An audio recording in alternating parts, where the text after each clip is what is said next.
Hello दोस्तों, legal बस now.com पर आपका स्वागत है। लीगल बस एप्लीकेशन भी आप गूगल प्ले स्टोर से डाउनलोड कर सकते हैं और जुडिशरी प्रारंभिक और मुख्य परीक्षा के प्रश्नों का प्रतिदिन अभ्यास कर सकते हैं। तो आज ही गूगल प्ले स्टोर से लीगल बस ऐप डाउनलोड करें। लोक सेवकों तथा लोक सेवकों के विधि पूर्ण प्राधिकार के अवमान से संबंधित अपराध। पिछले ऑडियो में लोक शांति से संबंधित अध्याय के प्रावधानों पर चर्चा की गई थी। इस ऑडियो में लोक सेवकों से संबंधित अपराधों के संबंध में चर्चा की जा रही है। भारतीय दंड संहिता 1860 सभी प्रकार के अपराधों को संकलित करके एक संग्रह बनाया गया है। समय समय पर इस संहिता में उल्लेखित अपराधों से संबंधित अन्य अधिनियम भी बना दिए गए हैं। उन अधिनियम के बनाए जाने के बाद इस संहिता में उन अपराधों से संबंधित जो धाराएं दी गई थी, उन धाराओं को निश्चित कर दिया गया। जैसे कि भ्रष्टाचार निवारण अधिनियम जब बनाया गया तो लोक सेवकों से संबंधित अपराधों के विषय में कुछ धाराओं को निश्चित कर दिया गया। समय के साथ जैसे जैसे अपराध बढ़ते हैं, संसद या विधानसभा उन अपराधों पर कोई विशेष कानून का निर्माण कर देता है। विशेष कानून का निर्माण कर दिया जाता है तो भारतीय दंड संहिता में उल्लेखित उन अपराधों से संबंधित धाराओं को निश्चित कर दिया जाता है। लोक सेवकों से संबंधित अपराध। भारतीय संहिता के अध्याय 9 एवं अध्याय 9 तथा अध्याय 10 के अंतर्गत लोक सेवकों से संबंधित अपराधों का वर्णन किया गया है। इन तीनों अध्याय में सभी अपराध लोक सेवकों से संबंधित हैं। कोई अपराध स्वयं लोक सेवक द्वारा किया जाता है तथा कोई अपराध लोक सेवक के प्राधिकार के विरुद्ध किया जाता है, परंतु इसका मूल लोक सेवक ही है। दंड संहिता की धारा 161 से लेकर धारा 190 तक 30 धाराओं में लोक सेवक से संबंधित अपराधों का उल्लेख है। इन तीनों अध्यायों में तीनों विषयों को संकलित किया गया है। पहले विषय में लोक सेवकों द्वारा की जाने वाले अपराध तथा उनसे संबंधित अपराधों के विषय में उल्लेख किया गया है। दूसरे अध्याय में निर्वाचन और रिश्वतखोरी से संबंधित प्रावधानों पर चर्चा की गई है तथा तीसरे अध्याय में लोक सेवकों के प्राधिकार से संबंधित अपराधों को लेकर प्रावधान किए गए। लोक सेवक का सामान्य अर्थ होता है कोई सरकारी अधिकारी, ऐसा सरकारी अधिकारी जिसे किसी सरकारी कामकाज के लिए केंद्रीय या राज्य सरकार द्वारा नियुक्त किया गया है तथा वह इसके बदले उस अधिकारी को पारिश्रमिक का भुगतान करती है। लोक सेवक शासन के अधीन होते हैं। समस्त कार्यपालिका कार्यों का संचालन एवं संपादन लोक सेवकों द्वारा किया जाता है। शासन की सफलता या असफलता लोक सेवक पर निर्भर करती है। लोक सेवक जितने ईमानदार कर्तव्यनिष्ठ होंगे, शासन उतना ही साफ सुथरा होगा। लोक सेवक भ्रष्टाचार से दूर रहे और उसमें न्याय और कर्तव्य निष्ठा की भावना बनी रहे। संहिता में कतिपय आवश्यक व्यवस्थाएं की गई हैं, अर्थात ऐसे अपराधों का जो केवल लोक सेवक द्वारा ही कारित किए जा सकते हैं।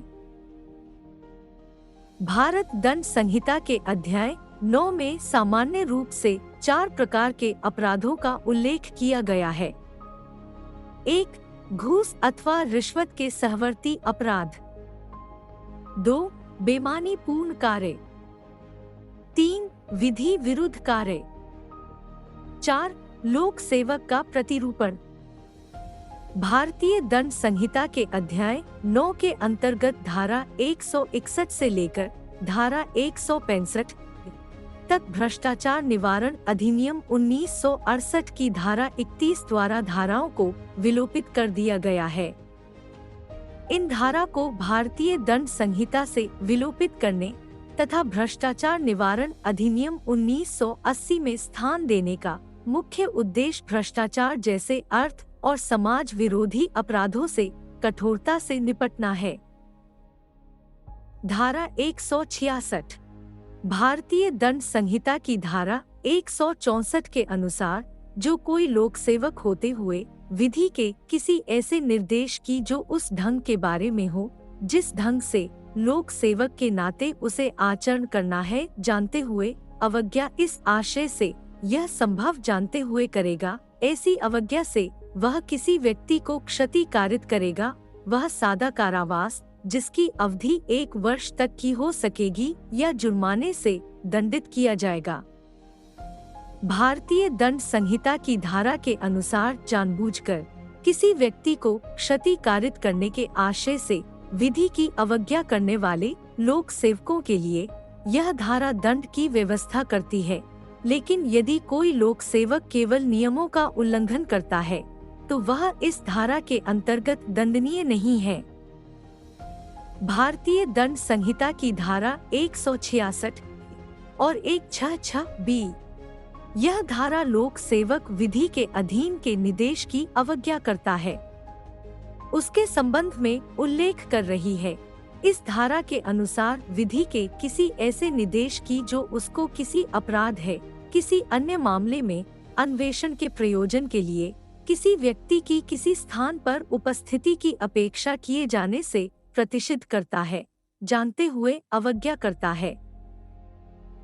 या फिर दंड प्रक्रिया संहिता 1973 की धारा 154 की उपधारा 1 के अधीन विशिष्ट धारा 226, 326 का धारा 326 का धारा 354 धारा 376 जैसे संज्ञेय अपराध के संबंध में उसे दी गई सूचना को लेखबद्ध करने में असफल रहता है।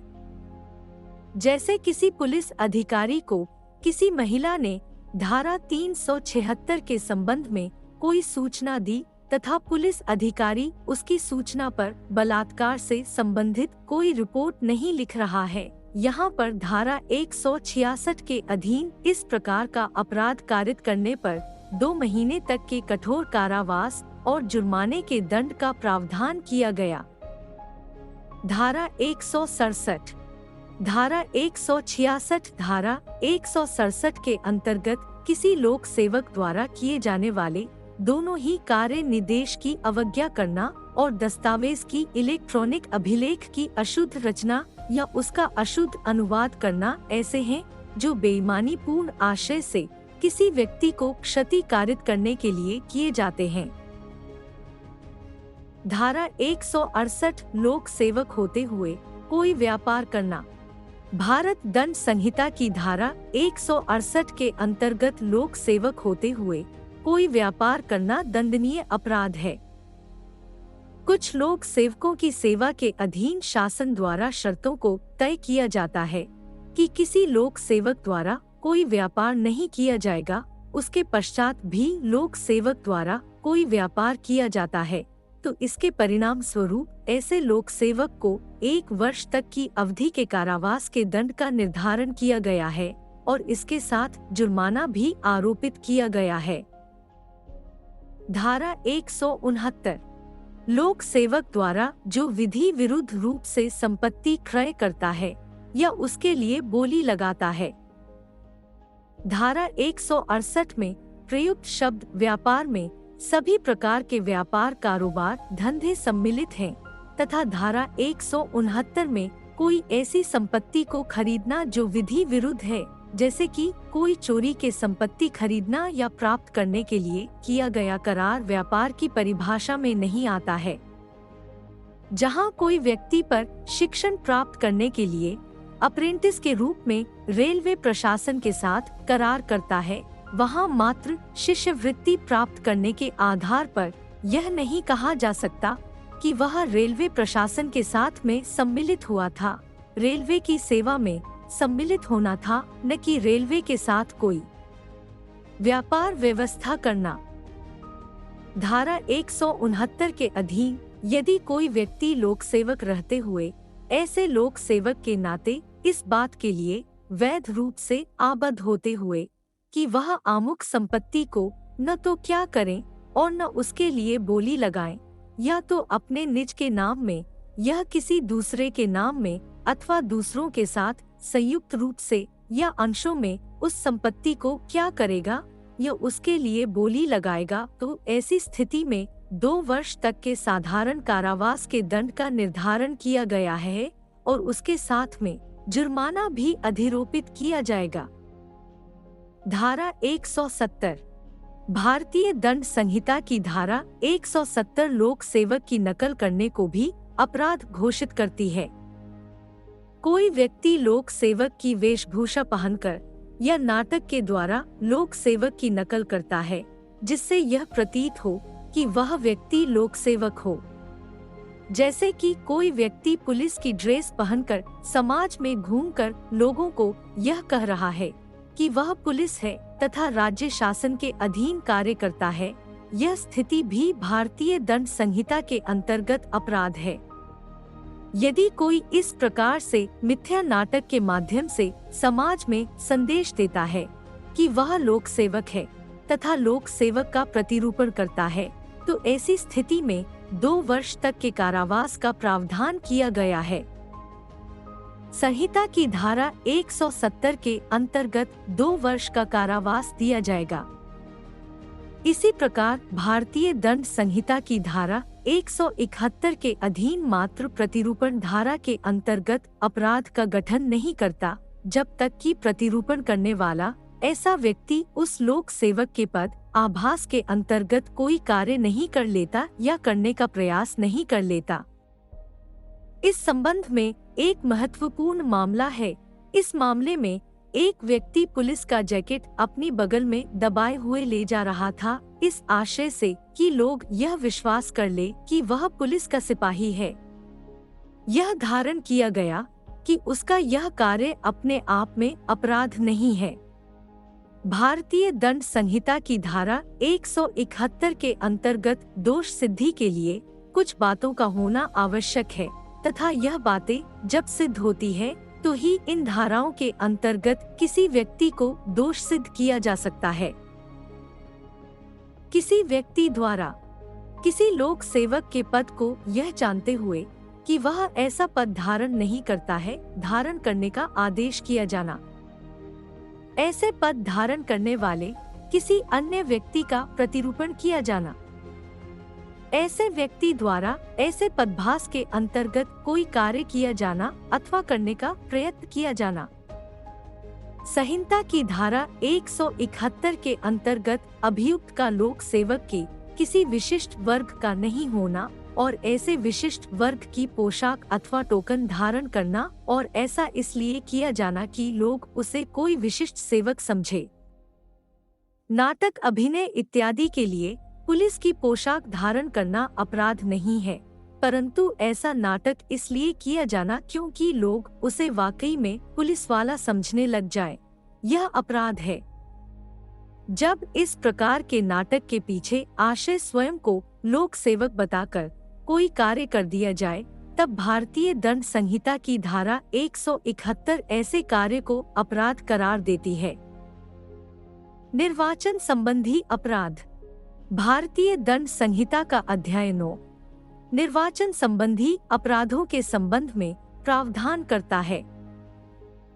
प्रजातांत्रिक शासन पद्धति में निर्वाचन का एक महत्वपूर्ण स्थान होता है, क्योंकि ऐसा शासन जनता के लिए, जनता के द्वारा और जनता का होता है। जनता के द्वारा निर्वाचित प्रतिनिधि शासन का संचालन करते हैं और देश के लिए नीतियों का निर्धारण भी करते हैं। यह आवश्यक है कि इसे प्रतिनिधियों का निर्वाचन अत्यंत सावधानी से किया जाए ताकि ऐसी सरकार का निर्माण कर सके जो देश को स्वच्छ प्रशासन, निष्पक्ष न्याय प्रदान कर सके।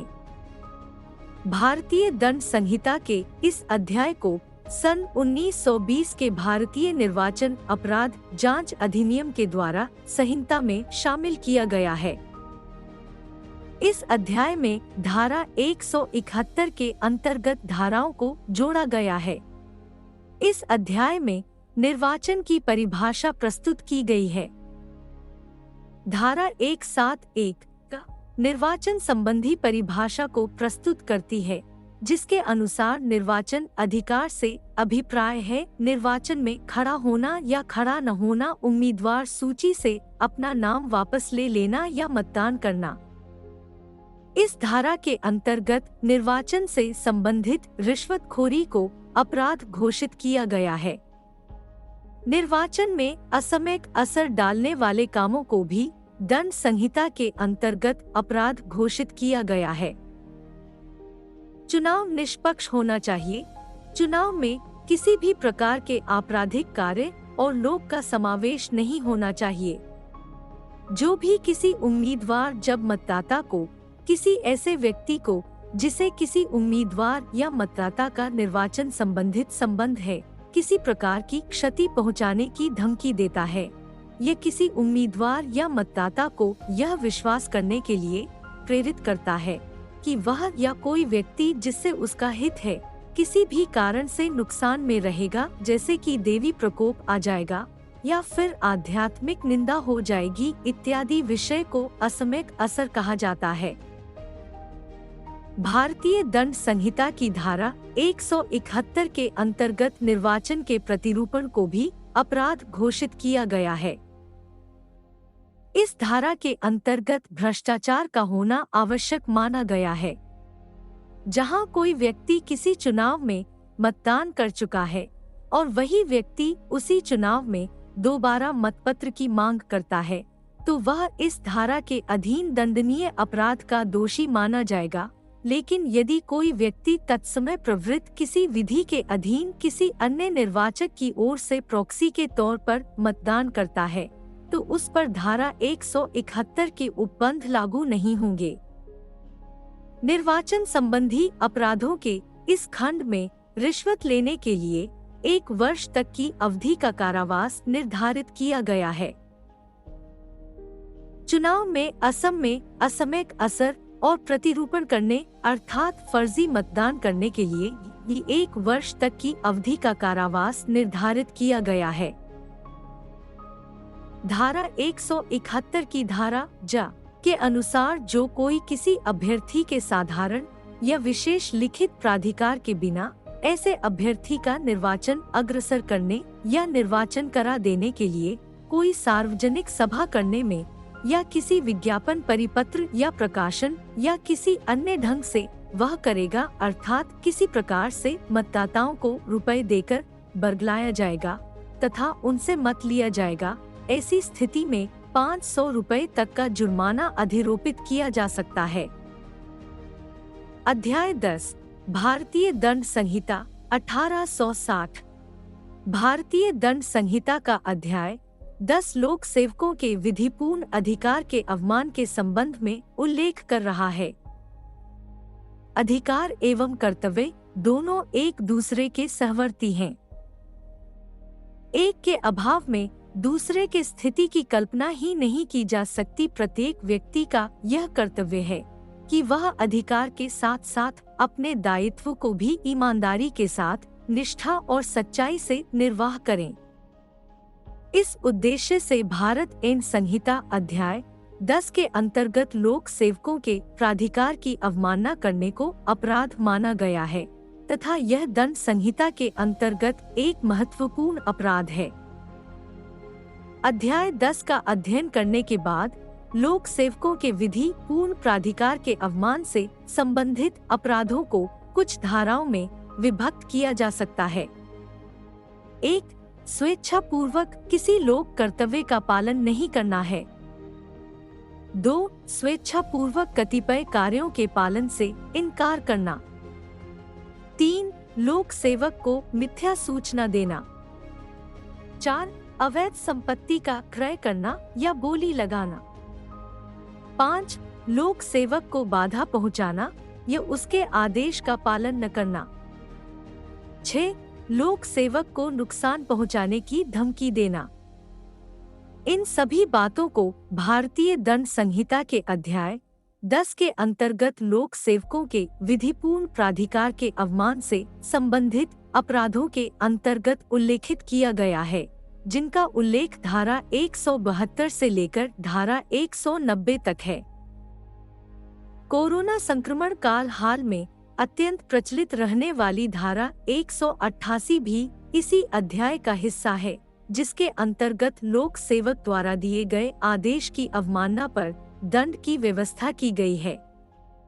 जैसे कि कोरोना संक्रमण काल के अंतर्गत कोरोना के संक्रमण को रोकने हेतु सरकार द्वारा कुछ दिशा निर्देश स्थापित किए गए थे।